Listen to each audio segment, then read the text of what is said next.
పూజలో భాగంగా కనక మహాలక్ష్మి గుడికి వెళ్ళి తల మీద నుండి చన్నీళ్ళు పోసుకుంటూ ఉంటుంది. అప్పుడే అక్కడికి బిహారీ వస్తాడు.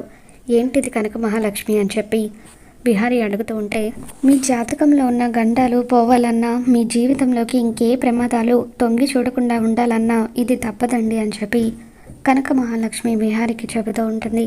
ఇక తర్వాత కనక మహాలక్ష్మి మోకాళ్ళ మీద మెట్లు ఎక్కుతూ ప్రతి మెట్టుకి పసుపు రాసి బొట్లు పెడుతూ ఉంటే విహారీ తనకి సహాయం చేస్తూ ఉంటాడు. ఇక ఆ తర్వాత కనక మహాలక్ష్మి అలా మోకాల మీద మెట్లన్నీ ఎక్కి దర్శనం చేసుకోవడానికి వెళ్తుంది. విహారీ కనక మహాలక్ష్మి ఇద్దరు కూడా పక్కపక్కన నిలబడి దేవుడికి దండం పెట్టుకుంటూ ఉంటే అప్పుడు పూజారి గారు వచ్చి వాళ్ళిద్దరి మెడలో ఒక పూలమాలను వేస్తారు.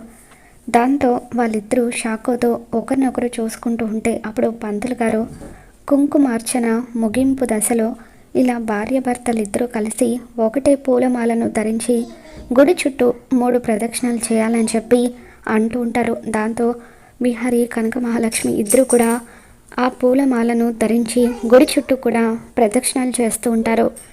కనక మహాలక్ష్మికి కళ్ళు తిరుగుతున్నట్టుగా అనిపిస్తూ ఉంటుంది. దాంతో విహారీ తన భుజం మీద చెయ్యి వేసి తనతో కలిసి ప్రదక్షిణలు చేస్తూ ఉంటాడు.